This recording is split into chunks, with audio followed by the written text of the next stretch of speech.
네, 하나님의 사랑과 축복이 가득한 우리 성도님들 되시기를 바라겠습니다. 여러분, 우리는 관계 속에서 살아가고 있습니다. 가정과 교회, 사회에서 여러 수많은 관계 속에서 살아가고 있죠. 그런데 때로는 그 관계들이 왜곡되고 혼란스럽게 얽히기도 합니다. 오늘 본문에서 요셉과 마리아가 예수님을 잃어버린 사건처럼 우리는 때로 가장 중요한 관계인 하나님과의 관계를 놓칠 때가 있습니다. 그런데 여러분, 중요한 것은요, 이 하나님의 관계는 우리가 단순히 개인적인 신앙의 영역에서만 이루어지는 것이 아니라는 것입니다. 이 하나님과의 관계는 우리 사회와 국가, 심지어 체제 속에서도 영향을 미치게 된다는 것이죠. 오늘 본문을 통하여서 우리에게 주시는 교훈의 말씀을 함께 살펴보기를 원합니다. 먼저 오늘 우리가 같이 읽은 본문은요, 예수님의 어린 시절의 일화를 소개하고 있습니다. 요셉과 마리아가 예수님과 함께 유월절 절기를 지키러 예루살렘에 올라갔습니다. 절기를 지키고 돌아갈 때에 요셉과 마리아는 예수님이 예루살렘에 남아있는 줄 모르고 하룻길을 가다가 그제서야 친족들 사이에서도 찾을 수가 없어서 다시금 돌아가서 성전에서 예수님을 찾게 된 것이죠. 그런데 가만 보니까 예수님께서 선생들 중에 앉으셔서 그들에게 듣기도 하고 묻기도 하시는데 듣는 자들이 다 그 지혜와 대답에 놀라워했던 것입니다. 이윽고 요셉과 마리아가 아이야, 어찌하여 우리에게 이렇게 하였느냐? 우리가 너를 찾느라 얼마나 염려했는지 아느냐라고 이렇게 다그쳐서 말씀하였던 것입니다. 여러분, 일반적으로 부모가 이렇게 막 아이를 찾으러 가가지고 만나가지고 그러면 아이가 뭐라고 얘기해야 돼요? 네, 죄송합니다 라고 얘기해야 되는 게 일반적이에요. 그런데 오늘 말씀을 보면은요, 예수님께서 이렇게 답을 하세요. 우리 49절 말씀을 한번 읽어볼까요? 예수께서 이르시되 어찌하여 나를 찾으셨나이까? 내가 내 아버지 집에 있어야 될 줄을 알지 못하셨나이까? 하시니. 아멘. 여러분, 예수님께서 지금 이렇게 말씀을 하셨는데 요셉과 마리아는 이것이 무슨 뜻인지를 제대로 깨닫지를 못했습니다. 여러분, 예수님 하신 말씀이 무엇입니까? 바로 예수님의 정체성과 사명에 대해서 말씀하셨던 거예요. 여러분, 여기서 내 아버지는 누구를 가리키는 겁니까? 하나님을 가리키는 거예요. 그러니까 예수님께서 단순한 인간이 아니라 하나님의 아들이심을 첫 번째로 드러낸 사건이었다라는 것입니다. 그리고 내 아버지 집은 성전을 의미하고 있는 것이죠.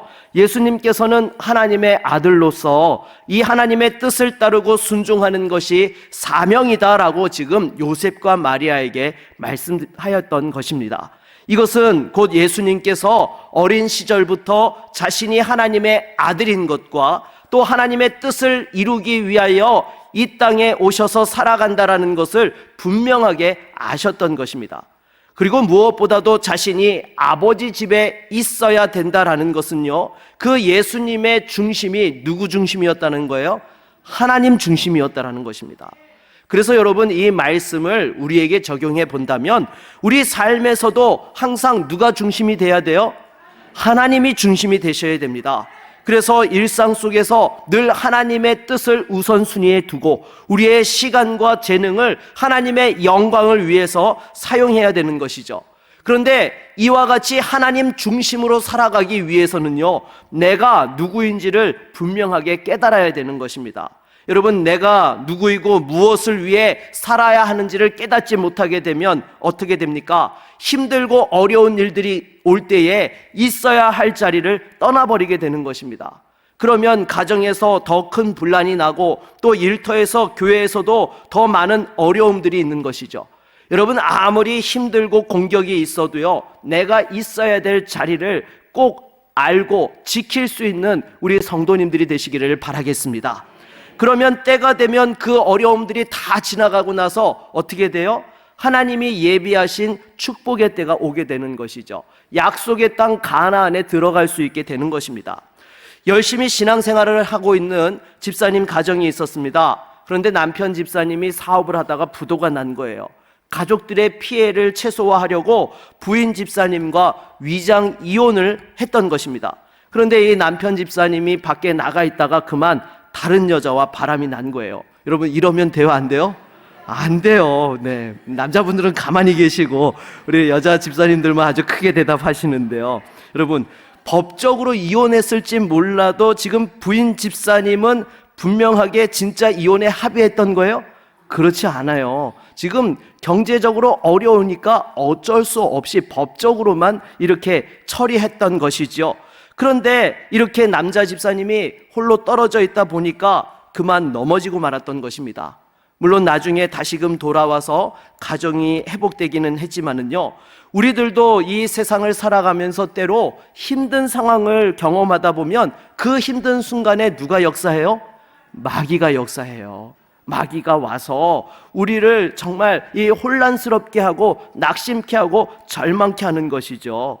그래서 내가 있어야 될 자리를 잊어버리게 되고 더 큰 어려움과 환난에 고생하게 된다라는 것입니다. 여러분, 무엇보다도 내가 있어야 될 자리를 꼭 지킬 수 있는 우리 성도님들 되시기를 바라겠습니다.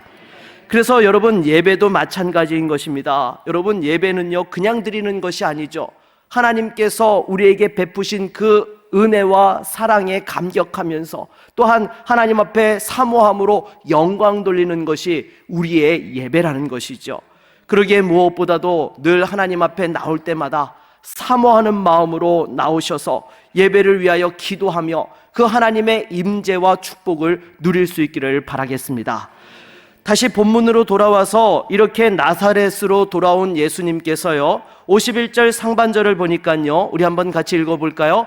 예수께서 함께 내려가사 나사렛에 이르러 순종하여 받드시더라. 아멘. 여러분, 예수님께서는 하나님의 아들이셨지만 육신의 부모인 요셉과 마리아에게 순종하며 받드셨다라고 말씀을 하고 있습니다. 그러니까 결론적으로 52절은 이렇게 또한 말씀하고 있습니다. 같이 읽어볼까요? 예수는 지혜와 키가 자라가며 하나님과 사람에게 더욱 사랑스러워 가시더라. 아멘. 여러분, 예수님께서는요 하나님께만 사랑받으셨던 것이 아니라 누구에게도 사랑받으셨다고요? 네, 사람들에게도. 여러분, 이것은 우리에게 아주 중요한 교훈을 주시는 말씀이에요. 우리가 하나님께 순종한다고 하면서 사람들의 관계를 소홀히 하거나 무시하면 돼요, 안 돼요? 안 됩니다. 하나님의 뜻에 순종하면서 동시에 사람들과의 관계에 있어서도 섬김과 겸손으로 관계해야 한다는 것이죠. 그래서 하나님께 순종해야 될 자리에서 순종하고 또 사람들을 섬겨야 될 자리에서 섬기고 책임질 줄 아는 성도가 되어야 하는 것입니다. 그렇다면 지금 조국 대한민국의 현 상황에 대해서 우리 그리스도인들이 어떻게 하는 것이 하나님의 뜻에 순종하면서 세상을 섬기는 것일까요?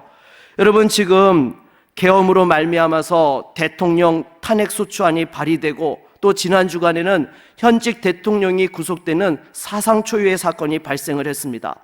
참, 이렇게 목사가 현재 정치 현안에 대해서 이야기를 하면 불편한 분들도 계시겠지만은요, 그래도 성경적인 관점에서 어떻게 바라봐야 할지 중심을 잡아야 하기에 제가 말씀을 드리고자 합니다. 그리고 여러분, 구약시대의 선지자들의 메시지도 보면은요 상당히 정치적이었던 거 여러분 아십니까? 우리가 눈물의 선지자로 알고 있는 예레미야 선지자 같은 경우에 남유다 왕과 백성들에게 전했던 말씀이 무엇입니까?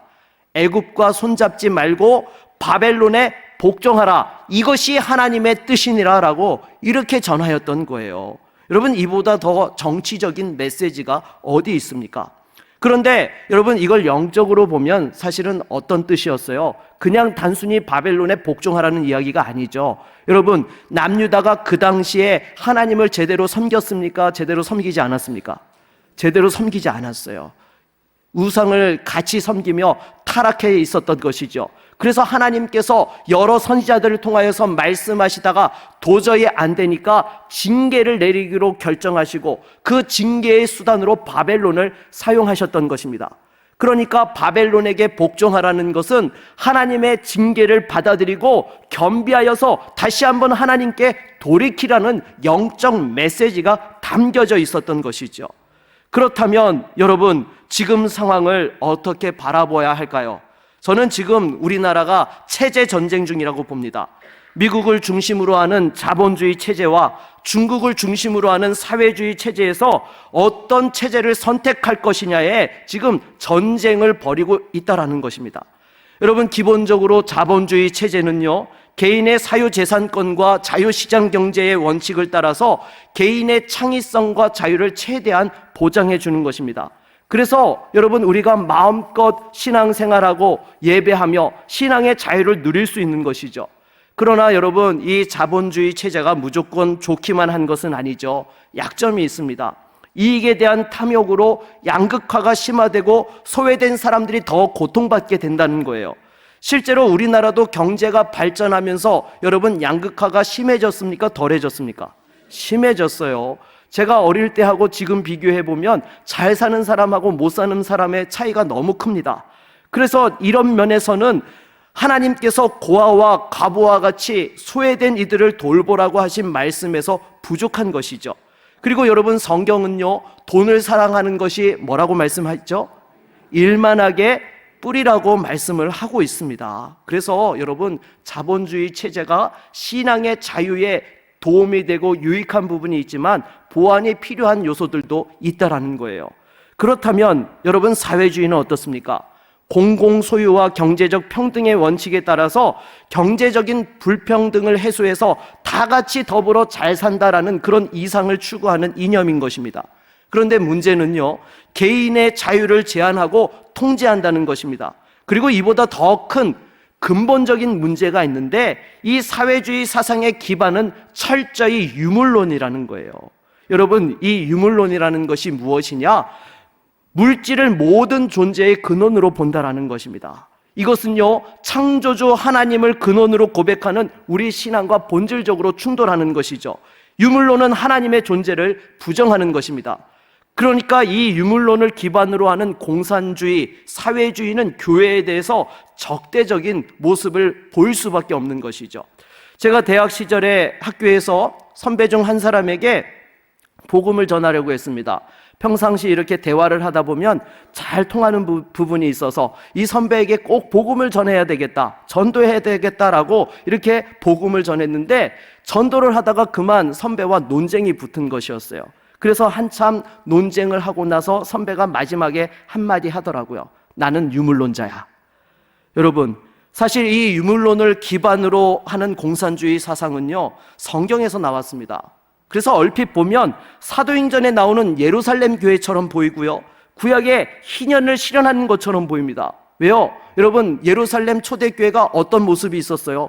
소유에 대해서 다 같이 함께 나누고 필요한 사람에 따라서 또한 그것들을 나누는 그러한 삶을 살지 않았습니까?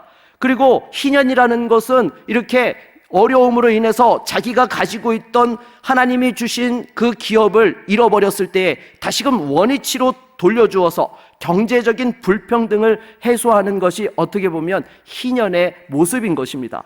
하지만 본질적으로 다른 것이 있죠. 여러분, 공산주의자들은 하나님을 지워버렸어요. 이들은 하나님과 영적인 가치를 철저히 부정하고 거부하는 것입니다.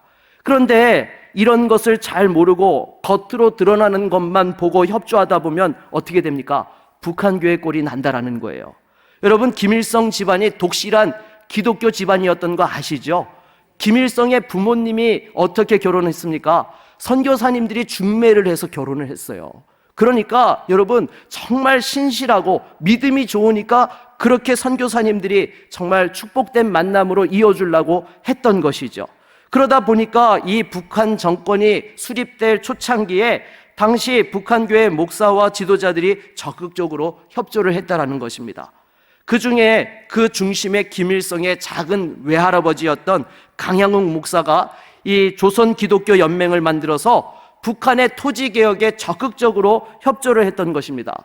북한의 토지개혁이 무엇이었습니까? 지주들로부터 몰수한 토지를 소장농들에게, 농민들에게 무상으로 분배하는 정책이었던 것입니다. 여러분, 당시에 북한 주민의 대부분이 소장농들이었기 때문에 이러한 토지개혁 정책에 얼마나 환호하고 좋아했는지 모릅니다. 그런데 결론적으로 북한 정권이 정식으로 수립되고 난 이후에 가장 먼저 한 것이 무엇이었습니까? 북한 교회를 폐쇄하고 기독 정치 지도자들을 다 숙청했던 것입니다. 일부 증언에 따르면 북한 교회 목사들을 다 평양으로 모아가지고 한 번에 학살했다고 해요. 여러분, 이렇게 북한 정권이 수립되면서 교회에 대한 핍박이 심상치 않은 것을 느꼈던 성도들이 1950년 전후에 월남하면서 서울과 수도권에 많은 교회들이 세워지게 되었던 것입니다. 그 중에 우리 교단의 대표적인 교회 중에 하나가 충현교회가 여기에 해당하는 거예요. 북한 성도들이 와서 세운 교회였던 것입니다. 이런 역사적 배경이 있기 때문에 우리 신앙의 선배들은 과거에 반공을 기치로 했던 유신 정권과 군부 정권에 적극적으로 협조했던 것입니다. 생각해 보십시오. 수많은 성도들과 가족들이 신앙 때문에 죽었는데 어떻게 반공을 하지 않을 수 있었겠습니까? 그런데 저는 솔직히 청년 시절만 하더라도 이 부분에 대해서 교회에 대한 아쉬움 내지는 불만이 있었어요. 왜냐하면 민주주의가 침해되는 상황 속에서 대부분의 목사님들이 침묵하고 보수 정권을 왜 옹호했느냐라고 말이죠. 물론 일부 교단들은 민주화 운동에 적극적으로 참여를 하기도 했었습니다. 그러나 이후에 제가 깨달은 것이 무엇인가 하면 당시에 목사님들이 단순히 침묵을 했던 것이 아니라 신앙의 자유를 지키기 위한 최선의 선택을 그렇게 했다라는 거예요. 그리고 이번 사태를 겪으면서도 다시 한번 제가 깨닫는 것이 무엇인가 하면 우리에게 가장 소중한 것은 하나님을 마음껏 예배할 수 있는 자유와 축복을 지키는 것입니다. 여러분, 솔직히 우리나라 역사상 이렇게 부유했던 적이 있습니까? 반만년 역사에 전쟁이 여러분 1000번 이상 있었다고 해요. 여러분, 1000번 이상이면 몇 년에 한 번꼴로 있었던 겁니까? 최소한 5년에 한 번꼴로는 전쟁이 있었다라는 것입니다. 그리고 조선시대 남자들의 평균 수명이요 35살밖에 안 됐어요. 네, 이미 저 같으면 천국에 가고 이 땅에 없어야 되는 나이죠. 근데 요즘은 여러분 80세가 되지 않아서 돌아가시면 뭐라고 해요? 안타까워해요. 좀 더 사셨어야 되는데 라고 말이죠. 여러분, 정말 이렇게 대한민국이 잘 살게 된 이유가 무엇입니까? 하나님의 축복인 것입니다. 여러분, 현대사에서 식민지 통치와 전쟁의 폐허가 되었던 나라 중에서 이렇게 100년도 되지 않아서 잘 사는 선진국에 진입한 나라가 어디 있습니까? 우리나라밖에 없어요. 여러분, 대한민국이 이렇게 성공한 것은 절대적으로 하나님의 축복입니다. 또 우리 믿음의 선배들의 간절한 기도가 있었기 때문입니다. 그래서 교회도 부흥하고 나라도 발전했던 거예요. 그런데 지금 목회자들 가운데 사회주의면 어떠냐라는 말이 심심찮게 나오고 있습니다. 여러분, 역사적 사상적 관계를 명확하게 안다면 절대 그런 말을 할 수 없는 것입니다. 여러분, 우리나라 진보 진영은요 크게 세 갈래로 나뉘어져 있습니다. 첫 번째는요, 자유민주주의 체제 안에서 사회주의적 가치를 실현하려는 그러한 갈래가 있습니다. 이들은 북유럽 국가들처럼 복지국가 모델을 지향하면서 소득 재분배와 복지 강화를 통해서 경제적 불평등을 줄이고 기본적인 삶의 질을 보장하려는 그러한 이상을 가지고 있는 것이죠. 그리고 두 번째는 전통적인 사회주의 가치를 추구하는 민중민주계열, 영어로는 PD계열이라고 이렇게 약칭으로도 말하는데요. 이들은 초기 소련이나 중국과 같은 사회주의 체제를 목표로 하면서 계급 투쟁과 혁명을 통해서 체제를 전복시키고 변화시키고자 하는 이들이 바로 이 사회주의 민중민주 계열의 부류라는 것입니다. 그리고 세 번째는요, 민족 자주를 외치면서 사회주의 국가를 실현하려는 민족 해방 계열이 있습니다. 이걸 영어로는 NL 계열이라고 하는데 다른 말로 하면 여러분들이 잘 알고 있는 주사파가 여기에 해당하는 것입니다. 그러나 여러분, 중요한 것은요, 이 두 번째, 세 번째 부류가 사회와 국가를 주도하게 될 경우에 교회와 성도들은 신앙의 자유를 위협받을 수 있다는 것입니다. 예를 들어서 여러분, 중국은요 교회를 허용하고 있지만은요 공산당 지침을 따르지 않으면 교회를 폐쇄하고 심지어 포크레인으로 와가지고 교회를 싹 다 뭉개버리고 없애버립니다. 또 예배 시간에 공산당 찬양가를 부르게 강요합니다. 여러분, 이것이 어떻게 신앙의 자유가 있다고 말할 수 있습니까? 이것은 신앙의 억압인 것입니다. 성도들 중에서도 진보 진영의 다양한 갈래를 잘 알지 못하고 경제적 불평등 해소라는 이상만 보고 지지하기도 합니다. 하지만 여러분, 지금 어떤 갈래가 진보 진영을 지금 주도하고 있는지 분별해야 되는 거예요. 여러분, 성도는 단순히 경제적 이익과 안정성만을 기준으로서 체제를 선택해서는 안 된다는 것입니다. 하나님이 기뻐하시는 정의와 사랑을 실현할 수 있고, 또 우리가 마음껏 신앙생활할 수 있는 그러한 체제를 선택해야 되는 것입니다. 여러분, 사회주의 체제가 주장하는 그 경제적 평등과 약자의 돌봄이 성경적 가치와 일부 맞닿아 있는 것은 사실입니다. 그러나 여러분, 잊지 말아야 될 것은 이 사회주의는 하나님의 존재를 부정하는 사상에서 출발했다는 거예요. 그래서 처음에는 그 색깔을 드러내지 않지만은 시간이 지나면 결국에는 북한과 중국과 소련의 그러한 역사들이 반복되게 된다는 것입니다. 왜 그렇습니까? 하나님 없는 평등은요, 결국 인간의 탐욕과 권력욕에 의해서 변질될 수밖에 없기 때문인 것입니다. 지금 이 문제를 놓고 우리가 깊이 생각하고 기도하고 행동해야 됩니다. 그렇지 않으면 지금까지 우리가 마음껏 누려왔던 이 신앙의 자유와 축복을 잃어버릴 수 있기 때문인 것입니다. 여러분, 지금 국민이 선출한 대통령을 헌법재판소 판결 이전에 구속하는 것은 단순한 정치적 사건이 아닙니다. 헌정 질서를 뒤흔들고 법치주의의 근간을 무너뜨릴 수 있는 중대한 사안이라는 것입니다. 그리고 또한 북한과 우리나라는 여전히 전쟁 중에 있습니다. 북한은 미사일과 핵 개발을 통해서 우리나라를 위협하고 또 자유민주주의 체제를 무너뜨리려고 수단과 방법을 가리지 않고 있습니다. 여러분, 이런 위기 속에서 영적으로 깨어 있어야 됩니다.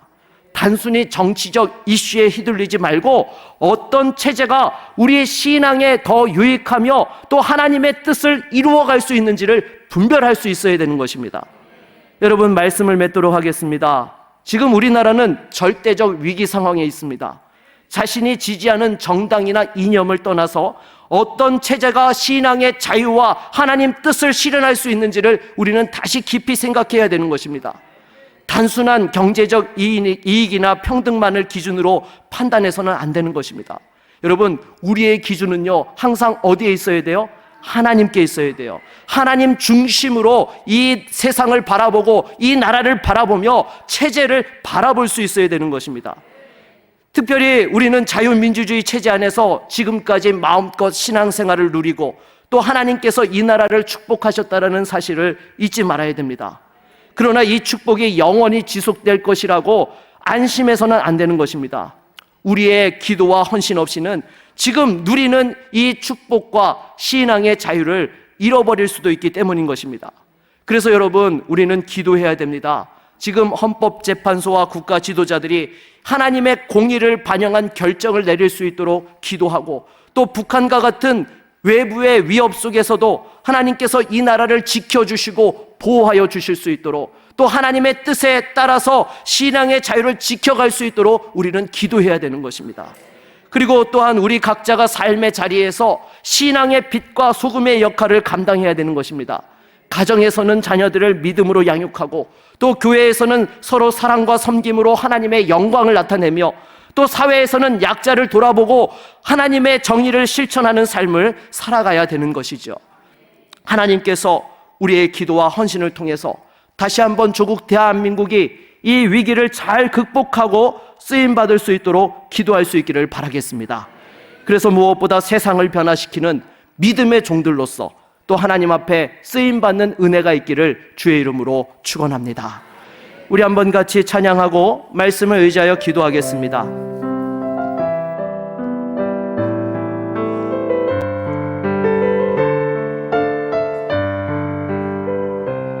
이 땅에 동가서 이 땅에 동가서 남과 북 가득한 죄악 용서하소서.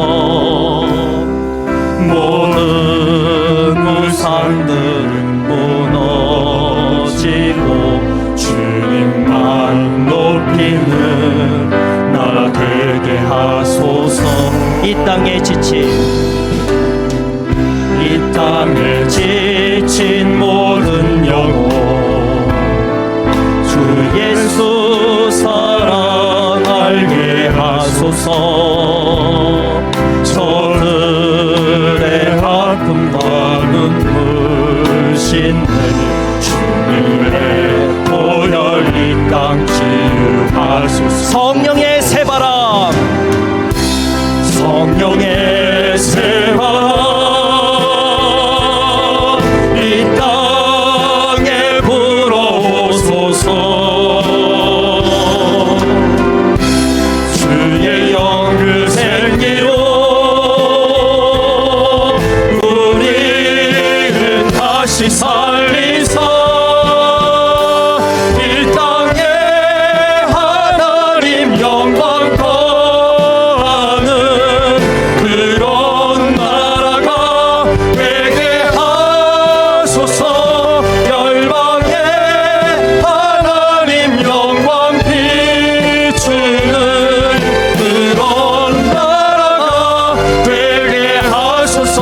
끝까지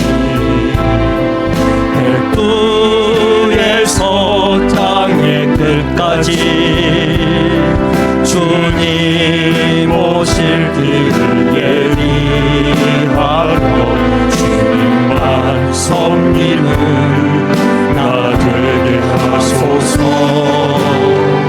이 땅에 진노를 위해 하늘에 생기 부어주소서. 열방을 치유하는 주 백성 주님의 군대를 일으켜 주소서. 성령의 새바람, 성령의 새바람 이 땅에 불어오소서. 주의 영그 생기로 우리를 다시 살리사 이 땅에 하나님 영광 그런 나라가 되게 하소서. 열방에 하나님 영광 비추는 그런 나라가 되게 하소서. 여러분 이 시간 말씀을 자여 함께 기도합시다. 여러분, 우리는 항상 하나님 중심으로 살아야 됩니다. 내가 살아가고 있는 이 세상이 나에게 어떤 것을 주느냐 보다도 하나님의 뜻에 합당한지, 하나님의 영광을 실현할 수 있는지, 하나님의 공의와 사랑을 따라서 이 세상을 변화시킬 수 있는지를 바라보아야 되는 것입니다. 무엇보다도 이 대한민국의 위기 가운데서 우리 믿는 성도들이 다시 한번 깨어서 이 나라를 지키는 일에 앞장서게 하여 주시옵시고, 또한 조국 대한민국을 하나님 보호하여 주시옵소서. 이 어려운 상황들 속에 또 대통령과 위정자들을 붙들어 주시옵시고, 무엇보다도 하나님 우리 모든 국민들이 하나로 화합될 수 있도록 우리 함께 기도합시다. 이 모든 싸움과 이념전쟁 속에서 나라가 둘로 나뉘어지는 것이 아니라 위기를 잘 수습하고 하나 되어질 수 있도록 우리 함께 같이 기도하며 나아갑니다. 주여, 하나님 아버지, 이 시간 주 앞에 기도합니다. 우리가 살아가고 있는 조국 대한민국이 절대절명의 위기 상황 속에 있습니다. 하나님, 정말 지금까지 하나님께서 신앙의 자유와 또 축복으로 말미암아 우리가 누리며 여기까지 왔사오니, 하나님, 우리가 깨어서 기도하지 못하였고 세상의 빛과 소금이 되지 못하였던 것들을 회개하며 나아가오니 우리의 죄악들을 용서하여 주시옵시며 다시 한번 이 나라를 주님께서 지키시고 보호하여 주시옵소서. 주님, 무엇보다도 신앙의 자유와 또 하나님께서 주신 이 공의와 사랑을 실현할 수 있는 그러한 체제로 우리나라가 다시 한번 새롭게 세워질 수 있기를 원합니다. 주님, 도와주시옵소서. 주여, 무엇보다도 국민들이 이념전쟁으로 서로 나뉘어 어려운 가운데 있습니다. 무엇보다도 하나님, 이 모든 상황들 속에 막힌 담을 허물어 주시옵시고 다시 한번 나라를 생각하며 주님, 이 어려움들을 함께 헤쳐나갈 수 있는 이 땅의 온 백성들이 되어질 수 있도록 주님 역사하여 주시옵소서. 무엇보다도 교회와 성도들이 나라를 위하여 기도하게 하여 주시고 대통령과 위정자들을 붙들어 주셔서 이 위기들을 잘 처리하고 극복할 수 있게 하여 주시옵시며, 또 헌법재판소에서 주님 하나님의 공의와 정의를 따라서 그 모든 절차가 합법적으로 진행되게 하여 주셔서 주님, 그 모든 판결 이후에 국민들이 승복하며 다시 한번 대한민국이 새롭게 나갈 수 있도록 역사하여 주시옵소서. 예수 그리스도의 이름으로 기도드립니다. 아멘.